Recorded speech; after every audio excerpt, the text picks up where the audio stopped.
어떻게 시작을 해야 될지 잘 모르겠습니다. 일단 기도를 한번 드리고 시작을 하면 좀 성령님께서 좀 잡아주실 것 같습니다.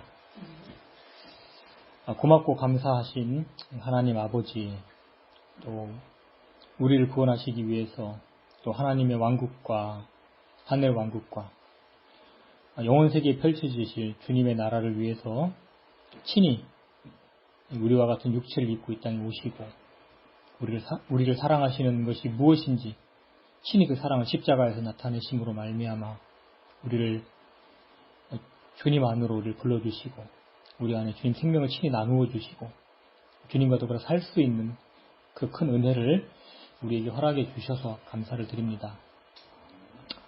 많은 사람들이 세상에서 살고 있지만 정말 자신들에게 생명을 주신 분이 누구며 그들이 살아가는 터전을 주신 분이 누군지 망각한 채 살고 있습니다. 참 감사하게도 우리에게는 이 성경이 말씀하신 진리를 우리에게 허락해 주셔서 우리가 기쁨과 소망과 또 우리에게 닥쳐져 있는 일들을 능히 감당하면서 갈 수 있도록 살아갈 수 있도록 우리에게 은혜를 주셔서 감사를 드립니다. 주님께서 친히 피를 흘리신 목적은 우리 개별 한 사람 한 사람을 구원하기 위한 목적도 있지만 집합적으로 주님의 몸된 교회를 이루기 위해서 그 피를 흘리셨다고 우리는 알고 있습니다. 그 주님께서 피를 흘리셔서 이루시고자 하는 그 교회에 대한 갈망이 무엇인지, 주님께서 교회를 통해서 나타내시고자 하는 것이 무엇인지 우리가 교회를 더 알기 원하고 또 주님께서 바라보는 그 시각으로 우리가 교회를 인식할 수 있도록 주님 은혜를 베풀어 주시옵소서. 부족한 자가 또 이렇게 말씀을 나누고자 합니다.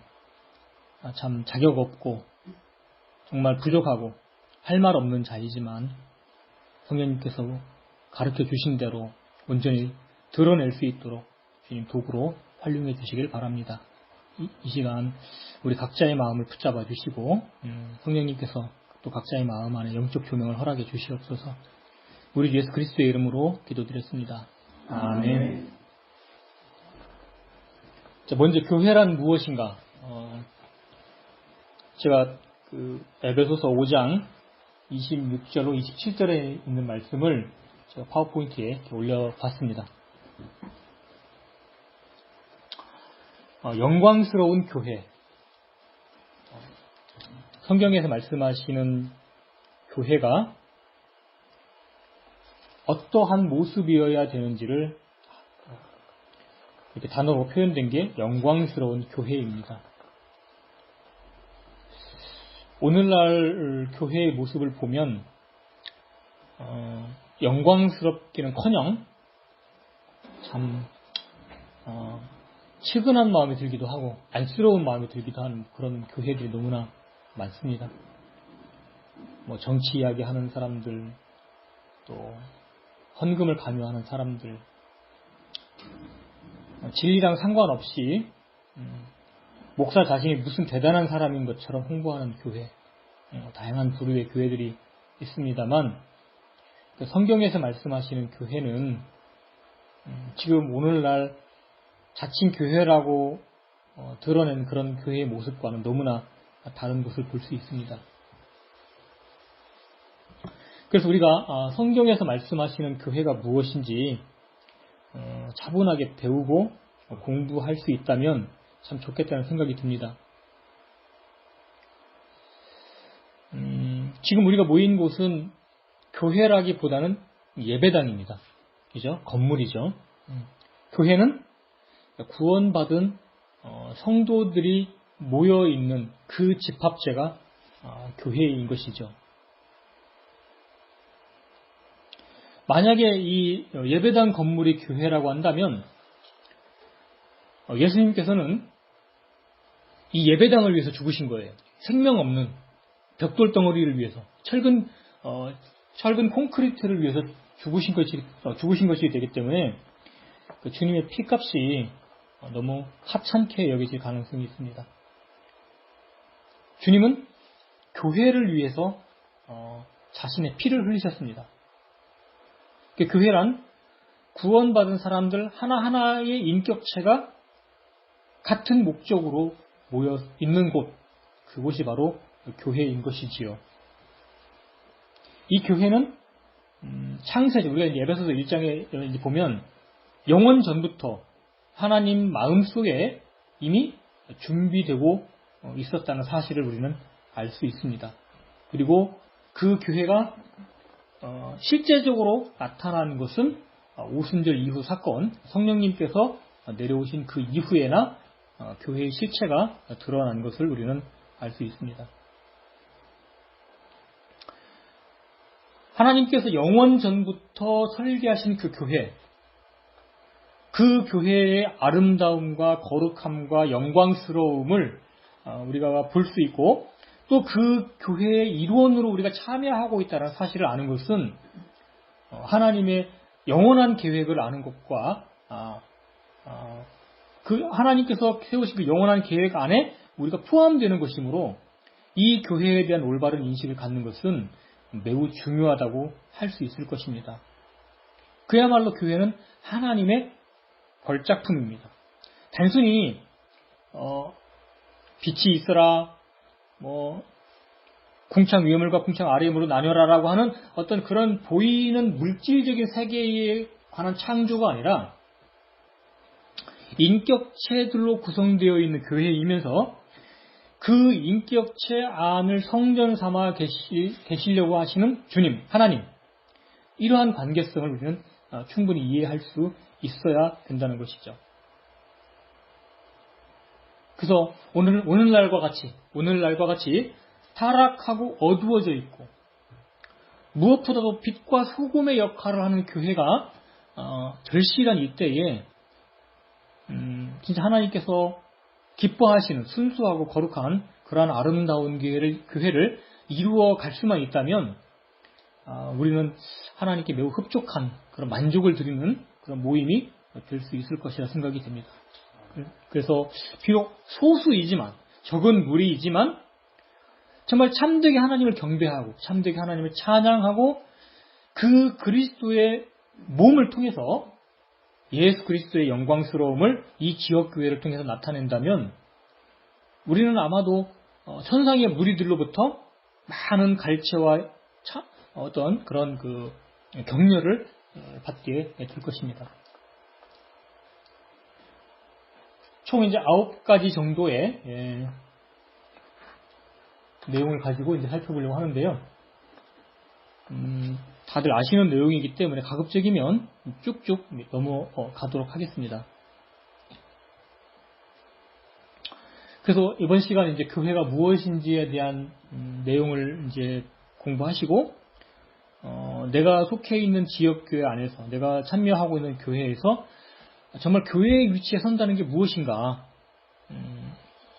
이러한 인식을 분명히 갖고 경배에 참여를 한다면 정말 성령님께서 풍성히 계시고 충만히 계시고 또 그 경배를 통해서 우리 역시, 그 경배에 참여한 우리 역시 하나님께서 주시는 기쁨과 소망과 만족을 가지고 예배당을 내려가고 한 주간 동안 또 힘차게 이 세상을, 이 악한 현 세상, 죄악의 물결이 넘치는 이 세상을 기꺼이 항해하면서 살아낼 수 있을 것이라 생각이 됩니다.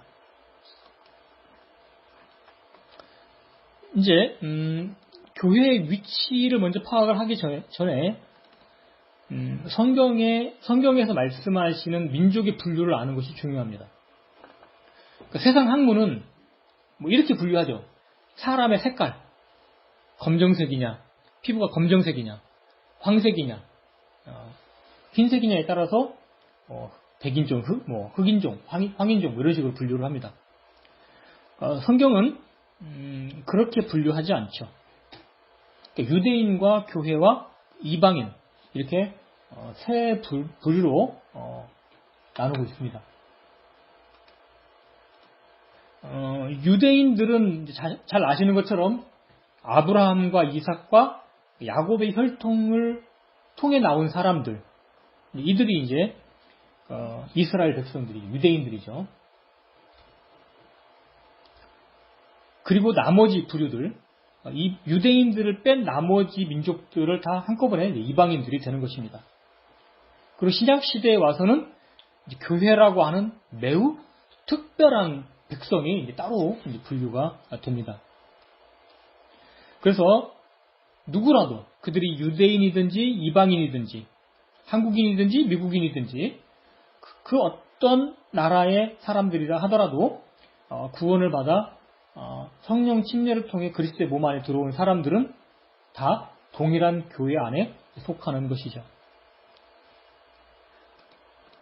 자, 교회라는 단어는 이제 에클레시아라고 하는 이제 나왔다고들 많이 성경학자들이 이야기합니다. 에클레시아 하면 많이 들어보셨죠? 에클레시아라는 뜻은 불러냄을 받은 무리라는 뜻입니다. 따로 떨어져 있는 무리를 이야기하는 거예요. 스테반이 사도행전 7장에서 출애굽한 이집트를 벗어난 이스라엘 백성들이 광야에 머물렀는데 그 무리들을 지칭하는 말로 광야교회라는 표현을 썼습니다. 그들이 이집트로부터 벗어나서 가나안 땅으로 가는 동안에 광야에 머물렀었기 때문에 그들이 특별한 목적으로 불러냄을 무리라는 의미로서의 광야교회입니다.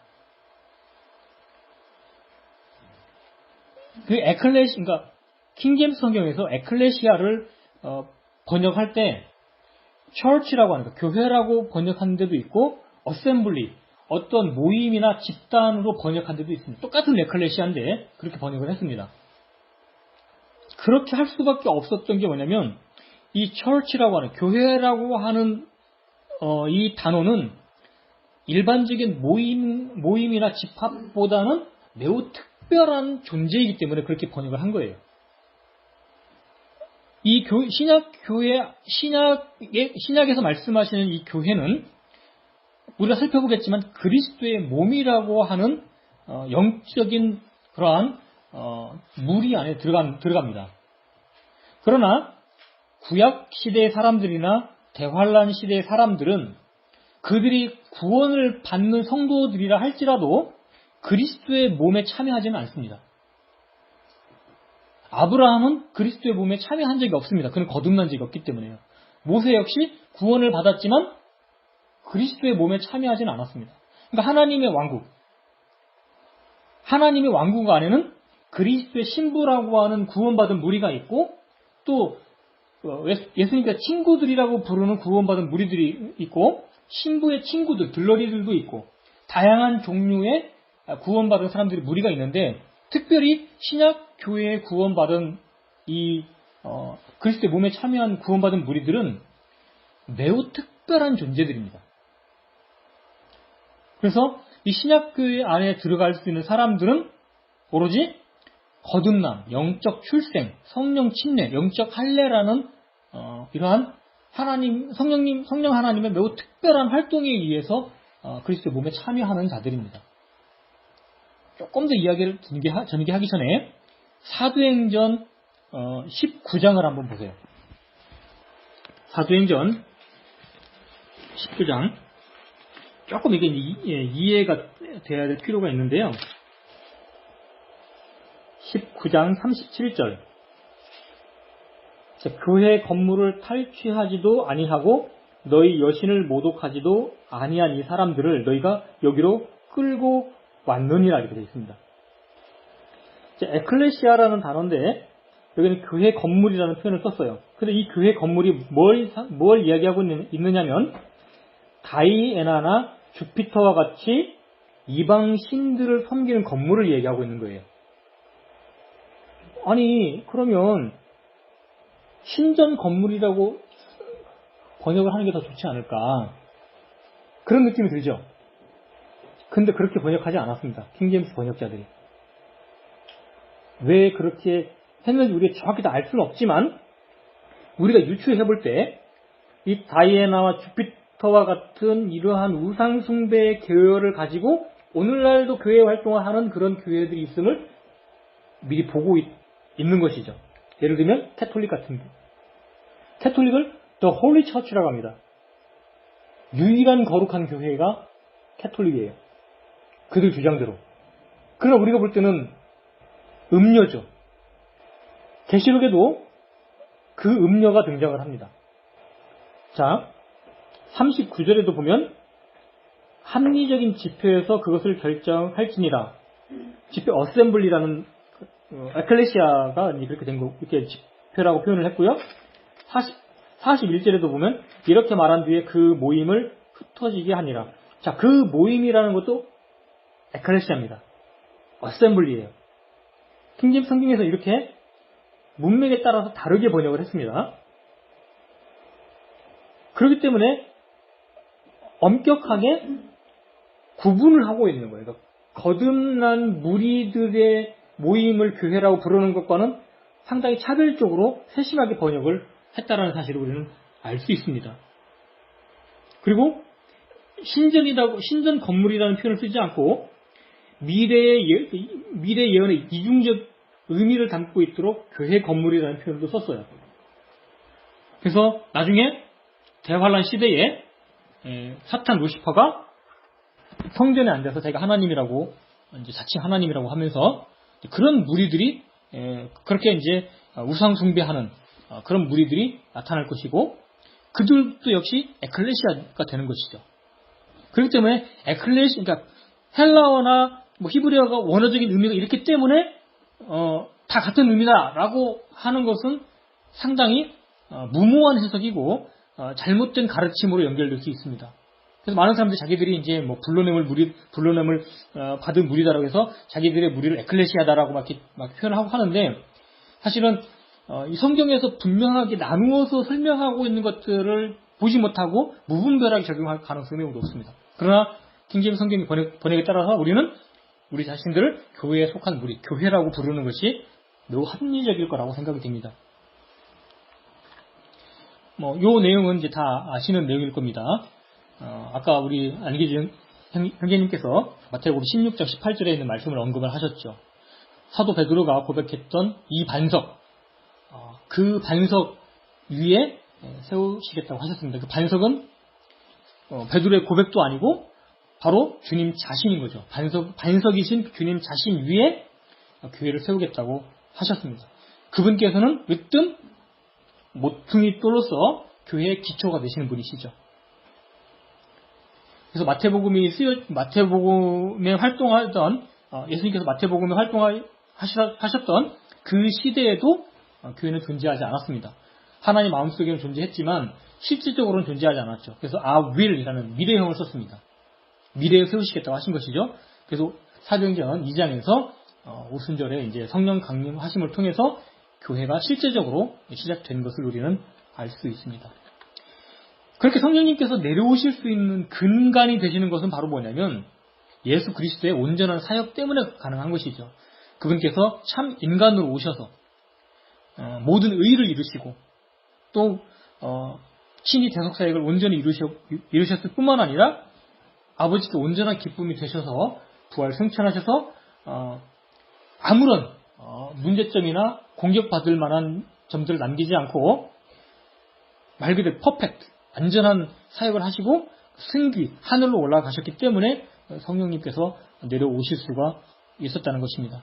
그 이야기는 바로 무슨 얘기냐면 우리의 구원의 완전성이 담보를 하지 않으면 그렇게 주님께서 하늘로 받아들여질 수가 없는 것이고 그렇게 받아들여질 수 없다면 성령님께서 내려오실 수가 없는 것이죠. 그러나 반대로 예수 그리스도의 사역이 완전했기 때문에 성령님께서 내려오실 수가 있는 것입니다. 잘 아시는 것처럼 이제 교회는 이렇게 이제 불립니다. 그리스도의 몸, 하나님의 집, 처소, 거듭난 성도들의 모임, 또는 지역교회, 그리스도의 신부 이렇게 다양한 형태로 불려집니다. 이거 모르시는 분들은 없을 거고요. 쭉 넘어가겠습니다. 그러면 이전의 상태는 어떠한 모습이었는가? 다 나누어져 있었습니다. 하나님과 인간들이 나누어져 있었죠. 뭐 때문에요? 죄들과 범법들 때문에. 그리고 유대인과 이방인은 뭘로 나눠져 있습니까? 율법으로 나눠져 있어요. 율법으로. 그죠? 그 율법이 하나님께서 모세를 통해 주신 그 율법이 이방인과 유대인들을 붙여놓을 수가 없었어요. 아주 뭐 유대인들은 이방인들 개, 돼지 취급했을 정도였으니까요. 이처럼 다 나뉘어져 있었습니다. 그러나 예수님께서 오셔서 유대인들과 이방인들의 벽을, 율법을 주님 자신의 육체로 끝마치셔서 유대인들과 이방인들 사이의 차별을 없애셨죠. 그리고 똑같은 죄인이죠. 유대인들도 율법을 가졌지만 죄인이었고 이방인들도 율법이 없었지만 죄인이었고 그걸 십자가로 해결하셔서 이제 하나님과 하나가 될 수 있도록 그렇게 십자가 사역을 완전하게 이루셨습니다. 이 말씀은 이제 에베소서 2장에 있는 말씀입니다. 그래서 2장 11절로 18절은 바로 그 유대인들과 이방인들을 하나로 만드셨다는 이야기입니다. 그리고 그들을 하나님과 또 하나 되게 하셨다는 말씀입니다. 아까 말씀드렸던 내용이기 때문에 쭉 넘어갈게요. 오전에 우리가 이제 그리스도와의 연합이라는 주제로 말씀 교제를 했는데 그 하나됨이 가능하게 한 부분이 바로 뭐냐면 성령님의 사역이시죠. 그래서 성령님의 사역을 통해서 유대인과 이방인 그리고 하나님과의 관계를 하나 되게 만드셨고 그 사역을 통해서 집합적으로 하나님이 거하실 처소 곧 하나님의 집을 지금도 이루어 가고 계십니다.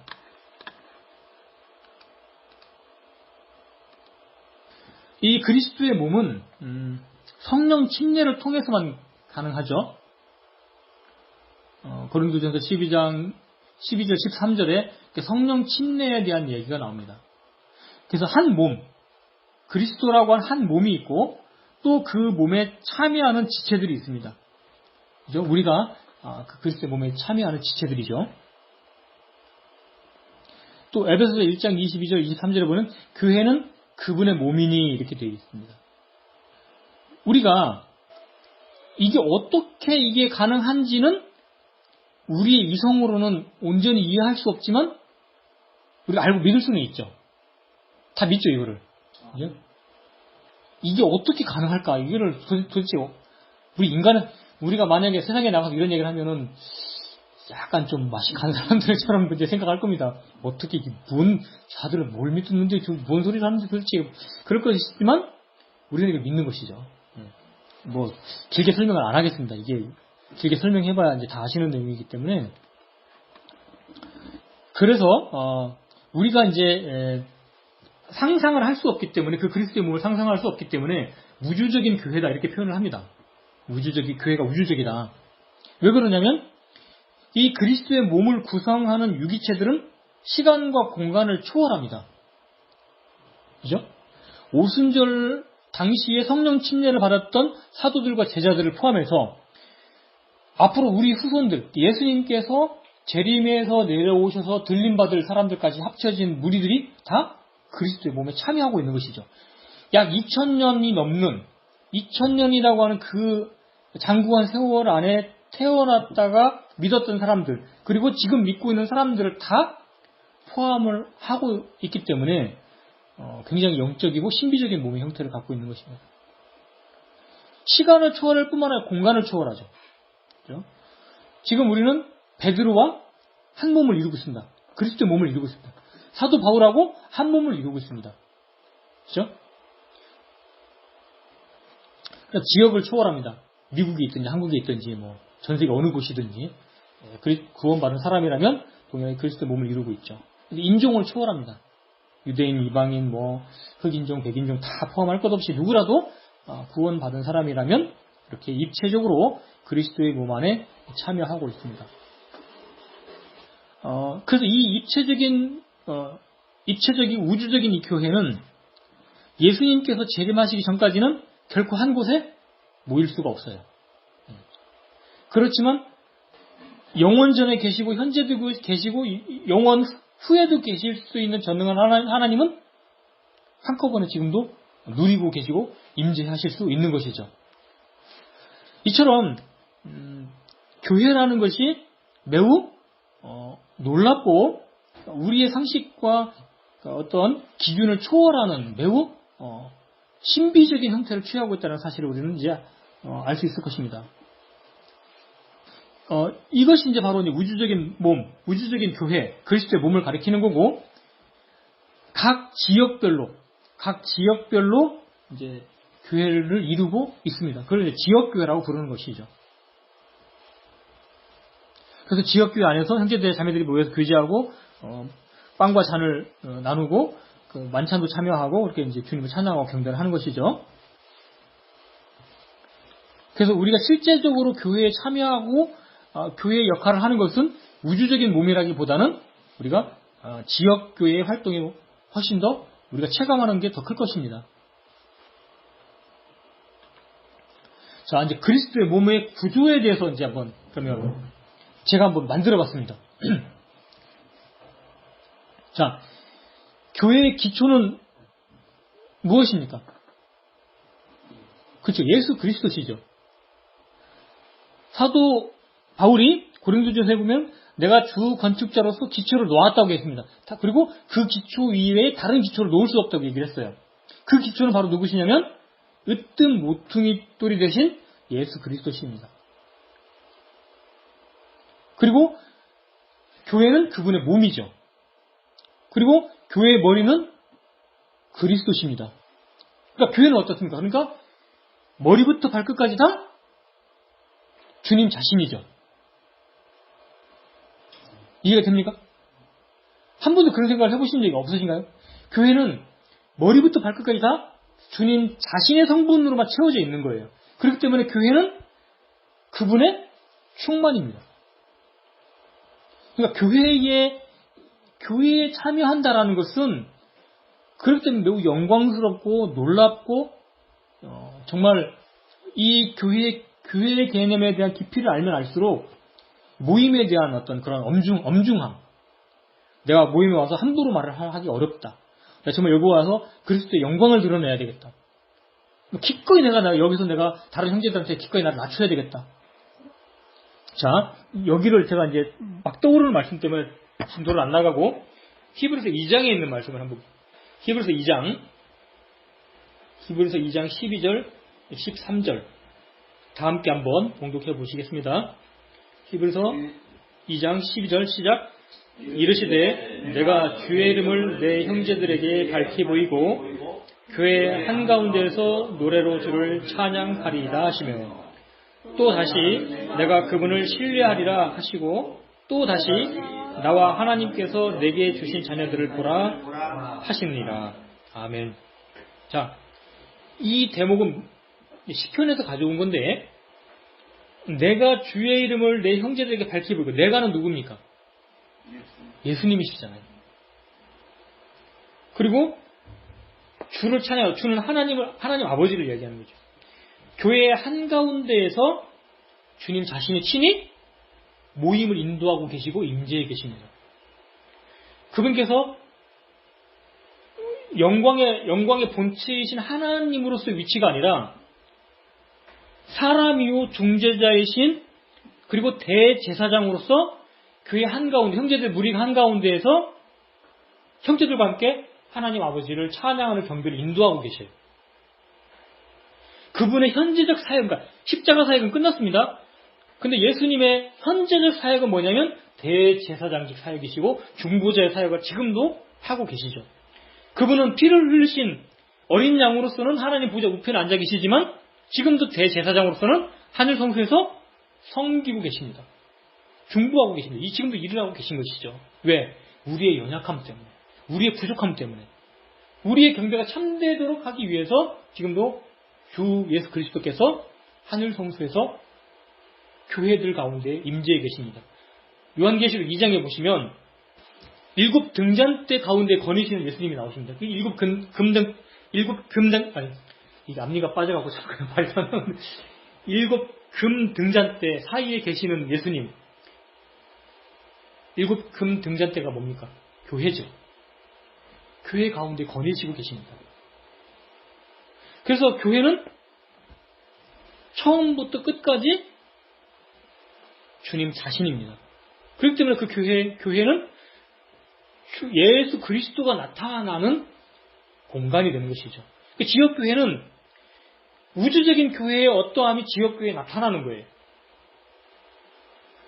특별히 베드로전서 2장이나 에베소서 2장이나 골로새 1장에 보면 그 으뜸이신 그리스도를 나타냅니다. 으뜸이라는 건 뭐냐면, 으뜸은 기초이시면서 목표이신 분을 얘기하는 거예요. 예수 그리스도는 모든 것의 기초이시면서 목표이신 거예요. 교회가 바로 그런 곳이라는 것이죠. 그리고 그 교회 안에 들어오는 사람들의 구성원들을 뭐라고 부릅니까? 하나님의 아들들, 그죠? 하나님의 자녀들.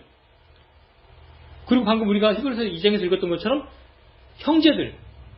근데 3장에서는 그 형제들을 뭐라고 부릅니까? 하늘의 부르심을 받은 거룩한 형제들.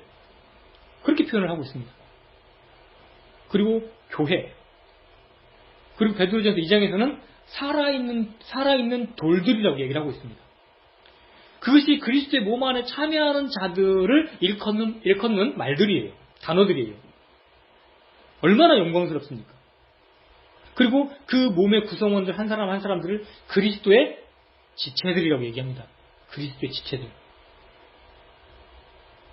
그리고 집합적으로는 거룩한 한 처녀, 정결한 신부를 이야기하고 있죠. 그리스도의 몸, 그 그리스도의 몸을 이루는 집합적인 부분을 이제 우주적인 교회라고 얘기를 하고 있고, 이렇게 각 지역별로 거듭난 성도들이 모이는 모임을 이제 지역 모임이라고 이제 하는 것이죠. 지역 교회라고 하는 것이죠. 그래서 이 우주적인 교회, 그리스도의 몸에 참여하면 그 사람은 그 몸에서 빠져나갈 수가 없습니다. 성령님께서 빼내지 않는 한 빠져나갈 수가 없어요. 그러나 지역교회 안에서는 한 장소에 있다가 다른 장소로 모임을 옮길 수도 있는 것이죠.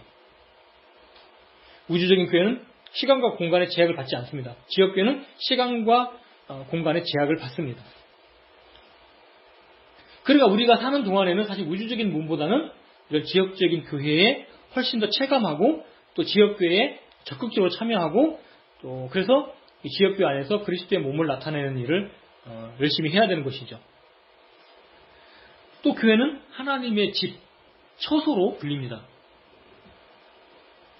이것이 가능한 이유는 바로 뭐냐면 아까도 말씀드렸던 것처럼 성령님의 사역이 있기 때문에 가능한 거예요. 성령님께서 그 유기체들을 하나로 묶을 수 있기 때문에 하나님의 집으로서, 하나님의 거처로서 그것이 가능한 것입니다. 구약에는 하나님께서 성막 안에 거하셨죠. 성전이 지어지고서는 성전 안에 거하셨습니다. 지성소 안에 거하셨습니다. 이제는 신약에서는 구원받은 개개인 한 사람 한 사람의 안에 하나님께서 성전을 삼아 계시죠. 뿐만 아니라 구원받은 성도들이 유기적으로 성령님의 사역에 의해서 집합적으로 하나님의 성전이 만들어지고 있습니다. 그러니까 두 가지 인식이 다 필요한 것이죠. 내가 개인적으로 하나님의 성전인 것과 지역교회 안에서 그리고 또 우주적으로 단체적으로 하나님의 전이 만들어지고 있다는 사실을 우리는 인식을 해야 됩니다. 이 하나님의 집은 유기적인 특성을 갖고 있습니다. 살아있는 것이죠. 그래서 양적인 성장과 질적인 성장이 일어나고 있는 유기적인 어떤 그런 모임입니다. 그러니까 질적인 성장이 필요하다는 것은 각 구원받은 인격체 한 사람 한 사람이 그리스도를 닮아가서 한 사람 한 사람 볼 때 그리스도의 냄새가 나는 거예요. 그럼 이제 질적인 성장이죠. 내가 말씀을 풍부히 알아서 의의 말씀이 익숙해져서 그냥 우리가 운전할 때 그러지 않습니까? 운전할 때 앞차가 브레이크 밟으면 나도 모르게 브레이크등이 딱 올라가죠. 그거는 이제 뭐냐면 내가 운전 실력이 성장했기 때문에 그런 것이죠. 우리가 의의 말씀이 익숙하면 어떻게 됩니까? 이제 얼마 전에 우리가 이제 고성에서 우리 딸아이 그 친구가 이제 생일 파티가 있다고 그래서 이제 같이 밥 먹으라고 딱 tele폰했어요. 근데 조금 이따 전화해보니까 밥 먹고 어디 가 있니 물어보니까 노래방 왔어요. 그래서 뭐라고? 야 빨리 나와. 왜냐면 의의 말씀이 익숙치 않은 거야. 그러니까 우리가 의의 말씀이 딱 익숙하면 어떻게 됩니까? 친구들이 야 노래방 가자 그러면 야 하나님 안 기뻐하는데 안 되지. 내가 거룩한 몸을 거기 갈 수 없어. 나는 안 돼. 나는 하나님께 거룩히 구별된 사람이야. 갈 수 없어. 그 의의 말씀이 익숙하면 어떻게 됩니까? 그 말을 듣는 순간 거절하죠. 아이, 안 돼. 난 못 가. 딱 그렇게 되는 거예요. 근데 의의 말씀이 내가 익숙하지 않으면 어떻게 됩니까? 막 온갖 들리는 말에 그래 한번 가볼까? 하고 이제 따라가는 것이죠. 네. 그러니까 우리가 이제 의의 말씀에 익숙해지고 말씀에 의해서 성장이 되고 되면 될수록 그 말씀이 우리 안에 뭐가 돼요? 우리 안에 인격으로 들어오는 거예요. 인격으로 들어오는 겁니다. 그래서 그 말씀이 생명체처럼 내 안에, 유기체처럼 내 안에 들어와야 되는 거예요.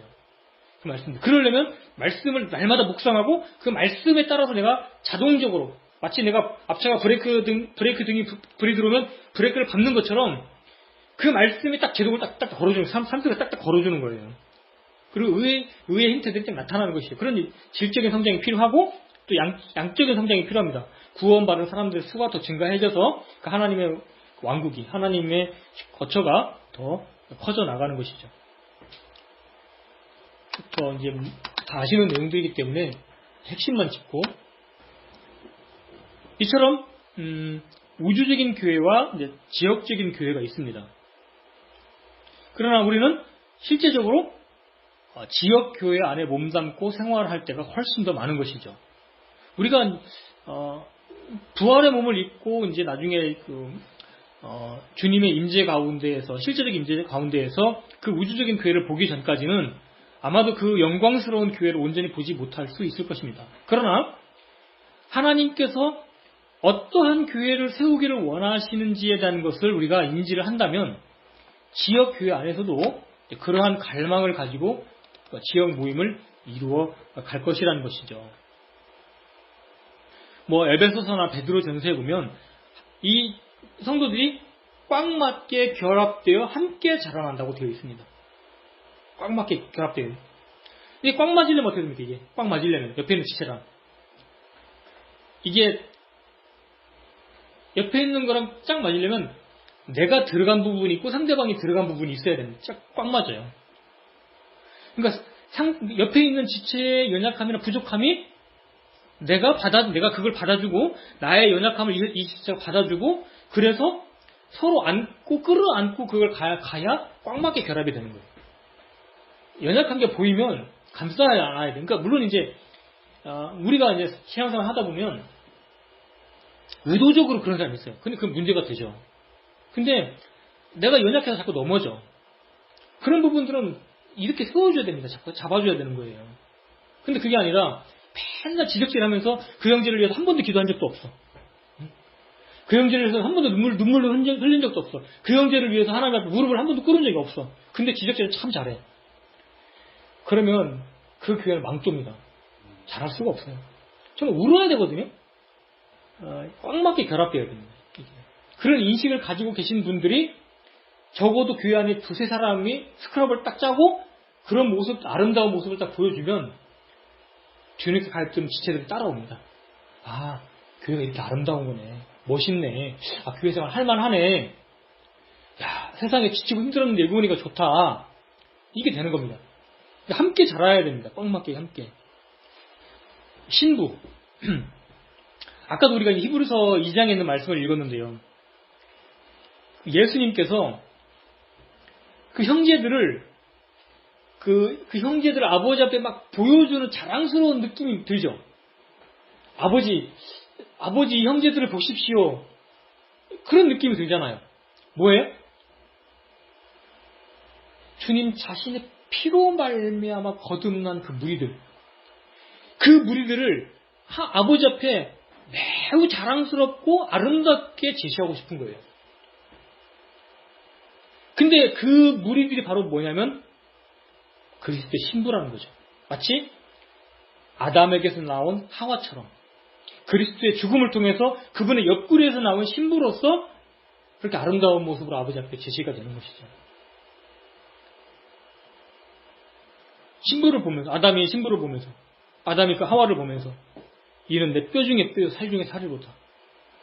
말할 수 없는 기쁨을 그렇게 표현을 한 거지 않습니까? 마찬가지로 교회 역시 그리스도께는 아름다운 신부, 영광스러운 신부이죠. 그 이야기는 무슨 얘기입니까? 주님 자신의 십자가 사역이 얼마나 만족스럽고 얼마나 완전한가에 대한 부분을 보여주고 있는 거예요. 그분 사역이, 그분의 십자가 사역이 얼마나 만족스러운가, 얼마나 영광스러운가를 신부를 통해서 입증하고 있는 것이죠. 예. 좀 넘어가겠습니다. 그러면 실제 교회 생활을 할 때 어떻게 적용을 할 것인가? 실제로 이제 교회와 나는 분리될 수 없지요. 특히 우주적인 몸과는 한 번 들어가면 결단코 분리될 수가 없습니다. 아까도 말씀드렸던 것처럼 깨트릴 수 없는 연합 가운데 있기 때문에 그렇습니다. 그러면 우리가 예수님과 수직적 관계로 결합되어 있으면 이제 지체들과는 수평적으로 연합되어 있는 것이죠. 그래서 꽉 맞게 하나님의 전으로 지어져 가고 있는 어떤 그런 이제 영적인 몸입니다.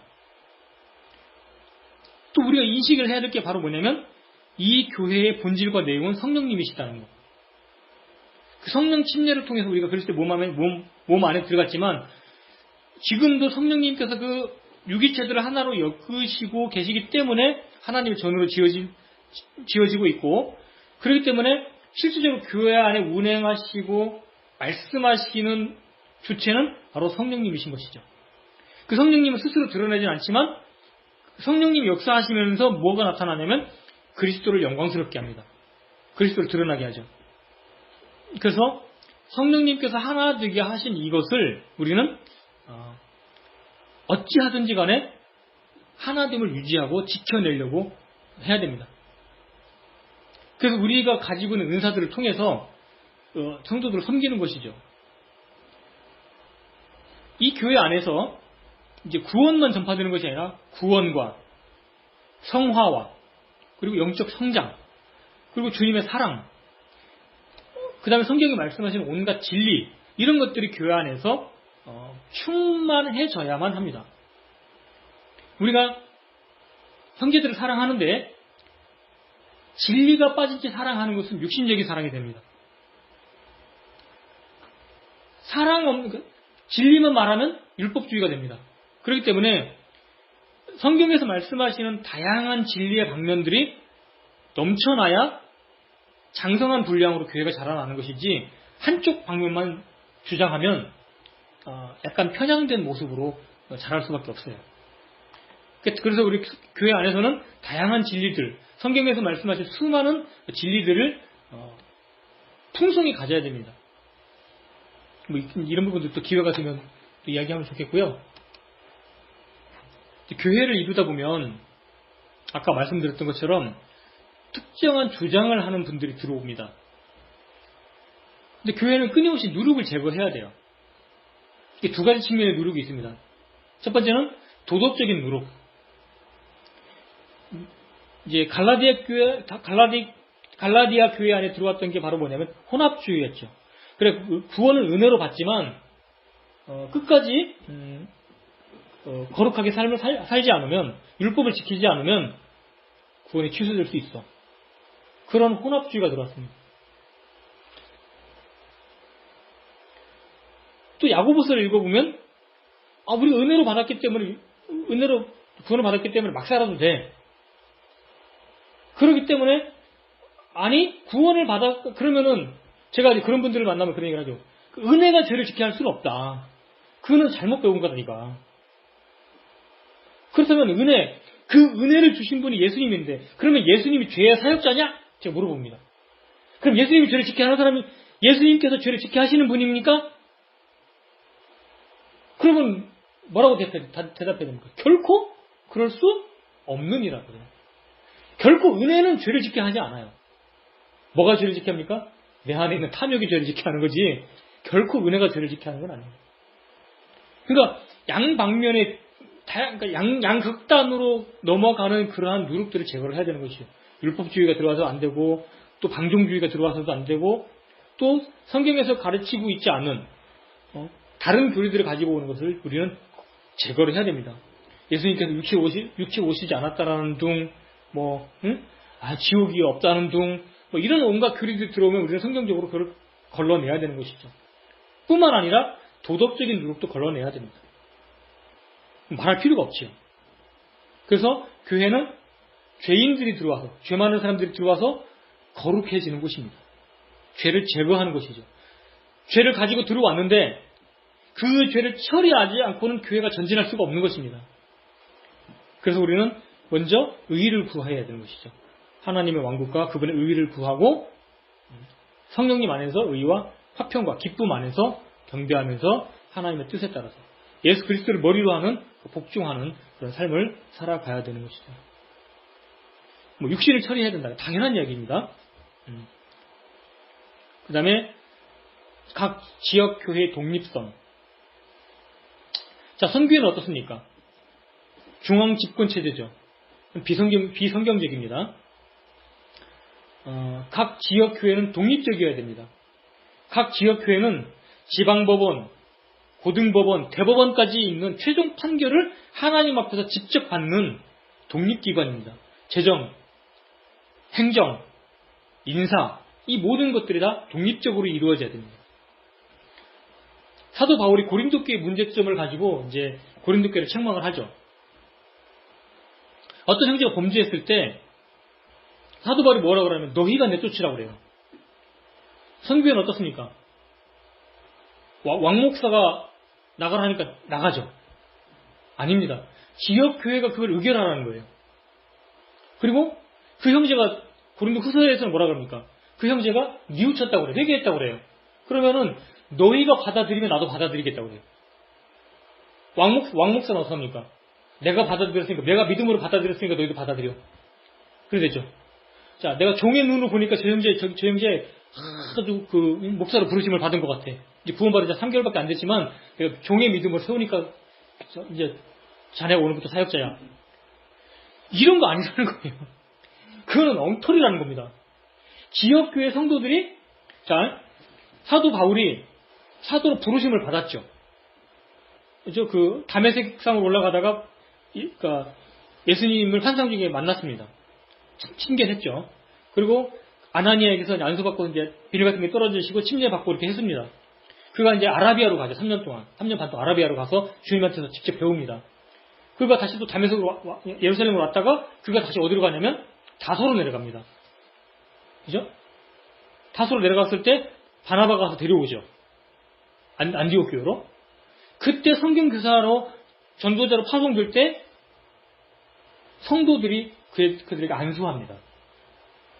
이미 사도 바울은 예수님으로부터 직접 부르심을 받고 그 사명을 받았어요. 그런데 지역교회 안에서 그들을 세우실 때는 성도들의 승인이 있는 거예요. 종의 믿음을 세우는 게 아니고. 자, 이렇게 독립적이어야 되고 또 타 지역 교회들과 교류는 하되 서로 법적으로 연대되거나 묶여서는 안 됩니다. 잘못했다가는 에큐메니칼이 되는 거예요. 마태복음 13장에 하늘의 왕국에 대한 비유를 말씀하시면서 가로 섬 안에다가 넣는 누룩을 집어넣는 여인에 관한 얘기가 나오죠. 그래서 그 누룩이 온 가루에 다 퍼져가지고 부풀게 돼버리는 얘기가 나옵니다. 그리고 겨자씨에 대한 얘기가 나와요. 겨자씨 하나가 심겨졌는데 이 겨자씨가 나무만큼 자랍니다. 겨자씨는 나물이기 때문에 그렇게 자랄 수가 없거든요. 그렇게 자라요. 그렇게 자라니까 어떻게 됩니까? 온갖 새들이 와서 깃듭니다. 그 새들은 예수님께서 해석해 주시길 뭐라고 하냐면 마귀들이죠. 악한 영들이죠. 그러니까 오늘날 교회가 그렇게 겨자씨 나물처럼 자라야 되는데 나무처럼 자라서 온갖 악한 영들이 깃드는 그러한 마귀들의 거처가 된 교회들이 엄청나게 많은 거예요. 그래서 지역교회는 타 지역과 연합하고 서로 기도하고 선교도 하고 하지만 그렇다고 하더라도 그것이 지역교회의 일보다 우선할 수는 없어요. 지역교회가 먼저 연합되고 형제들 간 먼저 교류가 된 다음에 타 지역과 연합을 하되 타 지역이 잘못된 사상으로 넘어가거나 이단교를 받아들이거나 뭐 갑자기 동성애를 지지하거나 그러면 교제를 단절해야 됩니다. 그래서 우리 교회의 거룩함을 유지해야 되는 거예요. 이것이 성경적인 교회의 모형입니다. 교회는 진리의 기둥과 터로 되어 있죠. 그죠? 아까 교회는 그리스도께서 기초가 되시고 몸이시고 머리이신데 그 교회를 지탱하는 게 바로 뭐냐면 기둥과 터입니다. 터는 그리스도 자신이고 기둥은 진리의 기둥, 온갖 성경적 진리의 말씀들로 채워져야 되는 거예요. 성육신의 교리, 삼일체의 교리, 구원의 교리, 교회의 교리, 성경에 대한 교리, 이러한 건전한 교리들로 가득 차야 되는 것입니다. 그래서 주님 자신이 친히 그 교회 안에서 충만히 거하고 계시고 그 충만해진 그 내용들이 우리 안으로 완전히 들어와야 되는 것이죠. 그렇게. 그러면 우리는 어떻게 모여야 됩니까? 신명기 12장과 구약성경 여러 곳에 보면 하나님께서 이스라엘 백성들이 모이기를 원하는 장소가 있었어요. 그 어디였냐면 하나님께서 자신의 이름을 두시려는 곳이 있었습니다. 그곳이 어디죠? 성전이 세워질 곳이었죠. 예루살렘이었습니다. 신약 성경도 마찬가지입니다. 마태복음 18장 20절에 두세 사람이 내 이름으로 함께 모인 그곳에 나도 너희와 함께 하겠다고 하셨습니다. 많은 사람들이 두세 사람이라는 구절에 방점을 찍습니다. 그렇게 해서는 안 됩니다. 내 이름으로 모인 곳에, 주님의 권위 아래 모인 곳이어야 됩니다. 누구누구 목사의 권위 아래, 누구누구 목사의 아래, 이게 아니고 오로지 예수 그리스도의 이름으로 모여야 됩니다. 성경을 잘 읽어보십시오. 고린도전서 5장 4절에도 보면 그 육신적인 그 고린도 교회 성도들도 누구의 이름으로 모이려는 의도를 가지고 있었어요? 5장 4절에 보니까 우리 주 예수 그리스도의 이름으로 너희가 같이 모일 때에 그렇게 됐습니다. 그들은 나는 아볼로파, 나는 게바파, 나는 뭐 바울파, 나는 그리스도파 막 나눠져 있어서 사람들이 다 분파가 생겼습니다. 그러나 그들이 처음에 모일 때는 주 예수 그리스도의 이름으로 모였습니다. 그리고 성도들은 그 예수 그리스도의 이름으로만 모여야 되고 그 예수 그리스도의 이름으로 그 예수 그리스도의 이름을 부인하지 않는 자들이 되어야 되는 것이죠. 그래서 우리는 그리스도인이라고 불리는 게 합당한 거예요. 그죠? 다른 이름이 없고 오직 우리는 예수 그리스도의 이름만 가져야 됩니다. 그러니까 술람미가 아가야나 술람미가 솔로몬이라는 이름의 여성형이라는 걸 알고 계시죠? 저는 공부하다 이걸 처음 알았습니다. 술람미가 곧 누구를 가리키냐면 솔로몬을 가리키는데 그러니까 솔로몬을 지칭하는 의미를 담고 있는 거예요. 술람미가. 그 서양에서 여자들이 남편과 결혼하면 자기 이름 앞에 남편의 성을 붙입니다. 아시죠? 왜? 나는 누구의? 남편의 이름으로 불리는 거예요. 우리는 우리의 남편이 누굽니까? 주 예수 그리스도시죠. 그러니까 우리는 주 예수 그리스도의 이름으로 불려야 되는 거예요. 그리스도인이라 부르는 게 맞는 거예요. 그러니까 교파라는 의미가 뭐냐면 디노미네이션, 이름을 갖는다라는 의미예요. 교파라는 의미 자체가 나는 누구누구의 이름을 갖는다 그런 의미예요. 그러니까 교파라고 불리는 것 자체가 비성경적인 겁니다. 우리는 그냥 주 예수 그리스도의 이름으로 불리는 거예요. 자, 구약에서도 그랬죠. 다니엘서 한번 펴볼게요. 다니엘서 9장 19절. 구약 성경에 이런 표현이 자주 나옵니다. 자, 다니엘서 9장 19절. 다 함께 한번 봉독하겠습니다. 시작. 오 주여 들으소서. 오 주여 용서하소서. 오 주여 귀를 기울이시고 행하소서. 오 내 하나님이여 주를 위하여 지체하지 마옵소서. 주의 도시와 주의 백성은 주의 이름으로 불리나이다. 아멘. 주의 이름으로 불리나이다. 정말 다른 이름을 갖지 않습니다. 주의 이름으로 불리는. 우리 역시 예수 그리스도의 이름, 우리는 예수 그리스도로 말미암아 거듭났고 그분의 피로 말미암아 우리가 생명을 얻었습니다. 당연히 우리는 그분께서 남편이시기 때문에 그분의 이름으로 불려야 되고 그분의 이름으로 몰려야 되고 그분만 높여야 되는 것이죠. 우리는 어떻게 모여야 합니까? 아까 말씀드렸던 것처럼 오직 주 예수 그리스도의 이름으로 모여야 되죠. 그리고 성령님께서, 하나님께서, 예수 그리스도께서 하나 되게 하신 것을 힘써 지켜야 됩니다. 우리의 교제의 근간이 되는 것은 바로 뭐냐면 일곱 하나여야 됩니다. 일곱 하나. 에베소 4장 4절부터 나오는 하나됨.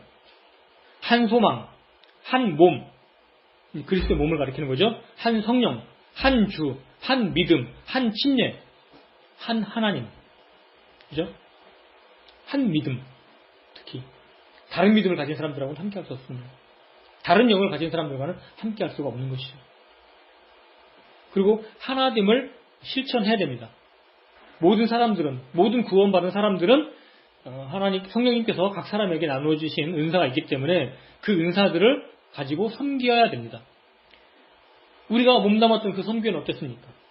그 은사를 가지고 자기를 높였죠. 은사는 나를 높이라고 준 겁니까? 다른 사람을 섬기라고 준 겁니까? 그러면은 나를 위해 썼으면은 똑바로 못 쓴 거잖아요. 잘못 쓴 거, 오용한 거잖아요. 그죠? 그리스도의 몸을 높이고 그리스도의 덕을 세우고 영혼들을 구원하고 그렇게 써야 되는 거예요. 그리고 나중에 보상은 하늘나라 가서 받는 거예요. 이 땅에서 받는 게 내가 받는 게 아니고 내가 챙기는 게 아니고. 그래서 하나님을 이루는 방법들은 그러니까 어떠한 원리, 성경에서 말씀하시는 어떠한 원리가 있는데 그 원리를 근간으로 우리가 성경에서 말씀하시는 그 모임을 이루어갈 때 그 모임은 아름답습니다. 영광스러운, 처음에 우리가 살펴봤던 것처럼 영광스러운 교회가 될 수 있는 것입니다. 근데 우리가 여기서 정말 중요한 부분이 있습니다. 우리가 이런 인식을 가졌어요. 그러면 이러한 인식을 갖는 그 자체가 또 다른 분열을 만들어낼 수 있어요. 다른 사람을 정죄할 수 있는 근거가 됩니다. 그렇기 때문에 매우 조심해야 되죠. 우리가 이러한 교회에 관한 인식을 가졌습니다. 그래서 교회에 대한 진리를 가지고 있습니다. 근데 그 지식은 가졌지만 내가 그 실제를 못 이루고 있잖아요. 그럼 다른 사람을 정죄해서는 안 됩니다. 정죄할 수 있는 권한이 우리한테 없어요. 그걸 실제로 이루라고 우리에게 주셨는데 그걸 가지고 다른 사람들 정죄해버려. 에이, 저 사람들은 이렇게 안 모이는데 좀 틀렸어. 그러면 안 됩니다. 겸손하게. 우리에게 보여주신 대로 우리가 모이는 사람들끼리 그것들을 하나하나 실제를 이루어 갈 때 그때 하나님께서 여기가 가지가 던실하게 서는구나. 영혼들을 붙여도 되겠네 하면서 붙여주시는 거예요. 그래서 우리가 조금 안다고 우쭐대거나 막 자랑하거나 다른 사람 정죄해서는 결코 안 된다고 저는 생각을 합니다. 그럴수록 더 겸손하게 더 낮은 마음으로. 예수님은 뭐라고 말씀하셨습니까? 내게 와서 배우라고 하시면서 뭐라고 하셨어요? 나는 마음이 온유하고 겸손하니 내 멍에를 배우고 내게 배우라. 예수님한테 배운 사람은 어떻습니까?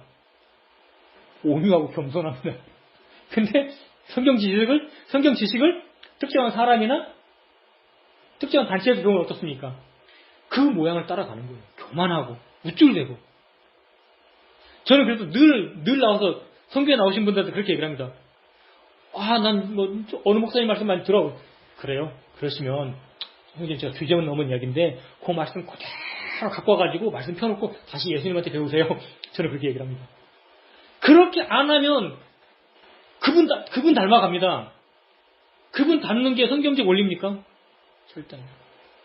다시 그 말씀을 그대로 놓고 겸손하게 무릎 꿇고 주님한테 다시 배워야 된다.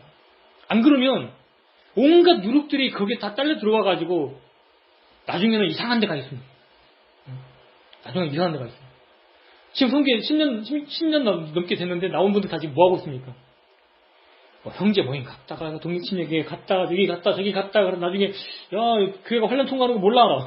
그래서 막 그런 게 지옥 없어. 사랑의 하나님이 무슨 지옥 만들어 나중에 다 없애버리고 다 소멸되는 거야. 어떻게 잔인한 하나님이네.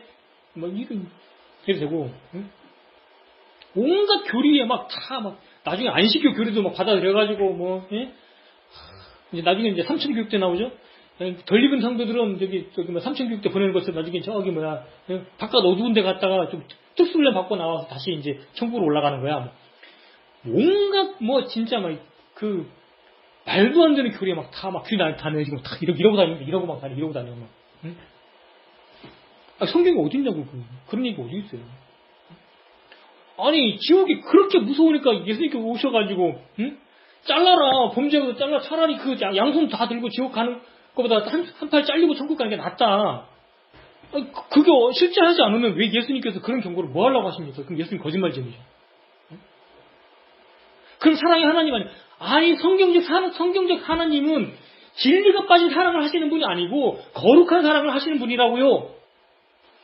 그분들 거룩이 없어요. 에이, 사랑의 하나님 어떻게 영원히 사람을 지옥에 보내? 아니, 하나님 거룩하신 하나님이라고요. 거룩이 빠진 하나님은 하나님이 아닙니다. 성경적 하나님은. 그죠? 사랑만 외치는 하나님은 아니에요. 그건 동성애자들이 하는 얘기입니다. 그래서 우리는 성경에서 말씀하신 것처럼 가라는 데까지 가고 멈추라는 데서 멈춰야 됩니다. 안 그러면 다 섞여버려요. 그게 바로 뭐냐면 에큐메니칼이 되는 거예요. 나도 인정해, 너도 인정해. 뭐 불교도 구원이 있고 천주교도 구원이 있고 기독교도 구원이 있잖아. 다 똑같이 하나님 믿는 거야. 나중에 다 만나 정상에서. 그럴듯하죠. 그럴듯합니다. 성경 빼고 이야기하면. 성경 펴면 왜 다른 신 섬기지 마. 제 1계명 딱 걸립니다. 에이, 그런 편협한 하나님 안 믿을래. 이렇게 되는 거예요. 그럼 안 되는 것이죠.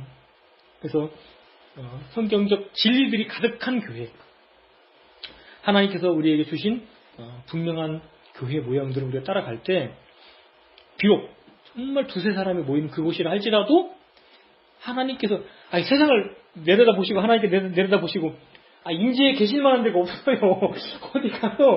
어디 가서 영광 받으실 데가 없어. 교회가 정말 두세 사람이라도 정말 마음으로 정말 주님 사랑합니다. 주님 보잘것없지만 주님 이곳에서 영광 받으시고, 정말 그런 모임이 된다면 비록 얼마 안 되지만 참 아름다운 교회로 나중에 주님 앞에 발견될 것이다. 그렇게 되는 생각이 듭니다. 마치겠습니다. 더 할 얘기는 많지만 길어지면 다 잊어버리니까